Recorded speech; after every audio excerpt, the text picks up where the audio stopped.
I want to tell you about a story of Christ who went to hell after his crucifixion. This story is actually a poem, and it's called Christ and Satan, and it's written in Codex Junius 11 by unknown authors. First, I will tell you very briefly about the poem, and then after I will explain it. This story is explained a lot in the book Satan and Lucifer, both of Jeffrey Burton Russell, and I totally love those books. The story is as follows. Christ had been crucified, and after he died, he went to hell. When he entered hell, he broke down the gates of hell, and a shining light came through. And because of that, all the souls, the entrapped souls, were liberated. And then the archangel Michael, he incarcerated Satan into hell so that the devil, Satan, would forever be entrapped in hell and there wouldn't be evil anymore. Let me explain more about this story, because when I first read about it, I totally loved it. And for me, it's a really beautiful and good story, especially when it gets a bit more explained. So, first of all, I want to define God to give some sense to this story. So after a lot of reading, for now, to myself, I explain God as the structure of reality. So for example, if there are biblical stories about, people sinning, and then God warns them, like, if you keep sinning, then I will burn down your city. And people keep sinning, and then eventually God burns down their city. And then you can say, oh, well, God is cruel. But you can also think like, yeah, but if everybody keeps lying and raping and pillaging and, things like that, murdering, yeah, eventually things will fall apart.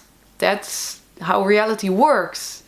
And you should ask yourself, is that cruel or is that justified? If you are sinning all the time and you get punished for that by the structure of reality, by God, well, that makes sense.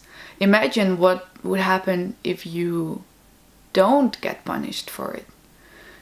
If you keep lying all the time and nothing really happens. And of course, bad things can happen to good people, but we call that a tragedy. So then I should also define what a sin is. And a sin is something that you do which causes a bad outcome.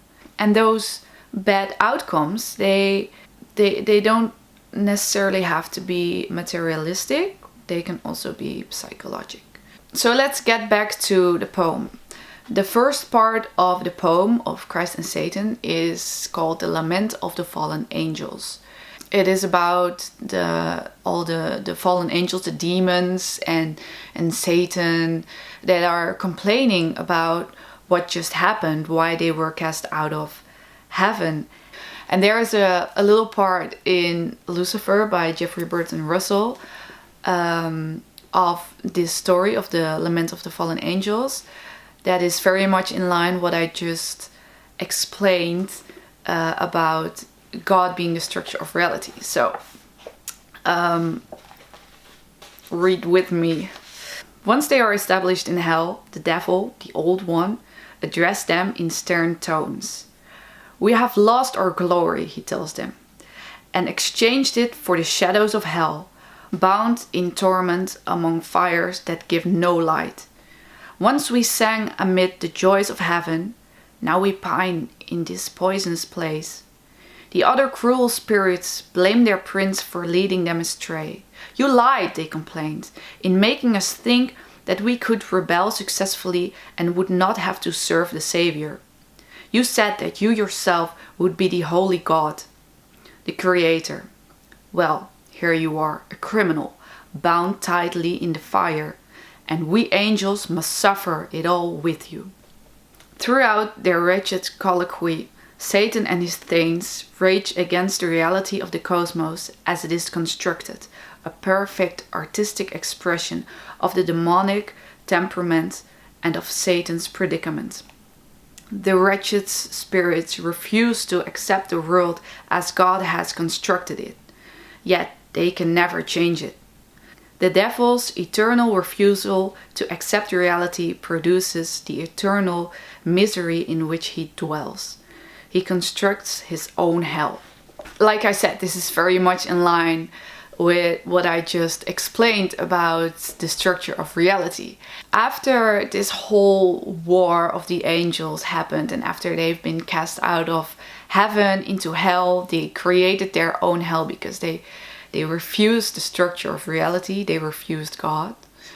Then they became very bitter and resentful, and so they came up with a trick. They tricked Adam and Eve into eating the apple, and so that introduced original sin.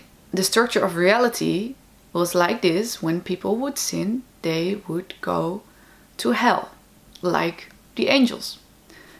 Adam and Eve were tricked into eating the apple, and with that, original sin was introduced. People kept sinning, and so the devil could take them all to hell. Okay, so now we come to the part of Christ going to hell. So I don't know if you ever heard about the idea of a trick being tricked, but if there's a trick, then reality gets upside down. But when the trick is being tricked, then reality gets back on its feet again. So that's what happened in this story. The devil didn't know that Christ was in fact God himself.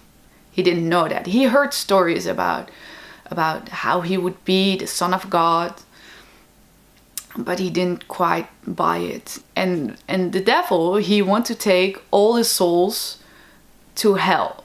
And so he was very eager to take Christ to hell. And he tempted a lot of people to crucify Christ. And so they did. And Christ was crucified, and he died, and then he went to hell.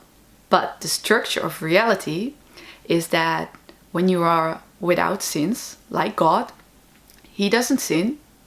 It is the structure of reality itself.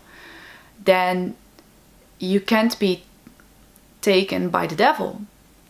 So the devil actually broke the laws of reality. He broke the laws of justice.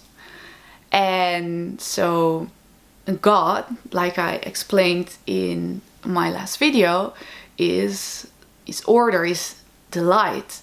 And so when Christ entered hell, there was a shining light, and where there is light, then the darkness disappears.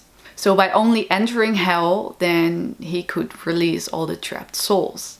So you might ask, why did God permit that all these souls were entrapped in hell for such a long time? Why did he accept that?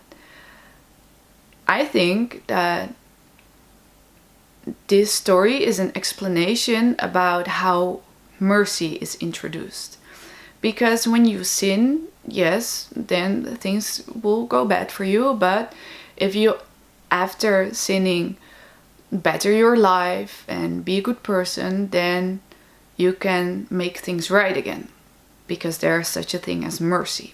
And so that's the structure of reality, of course. Another explanation is that by this act of God, by this act of bringing Christ to earth and then to hell, is the idea of weakening the devil and his demons, because they are always seducing people into sinning, right? And because of this happening, then Christ, he weakened the devil and his demons.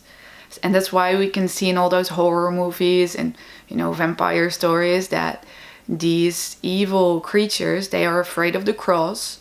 They are afraid of the name of Christ.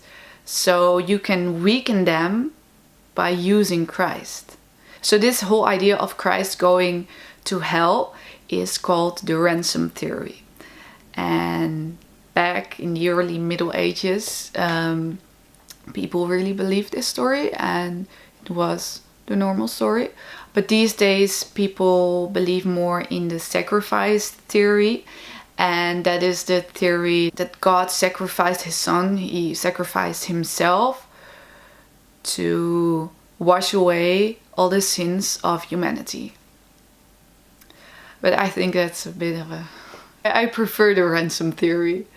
So I hope you liked this story, because I totally love it.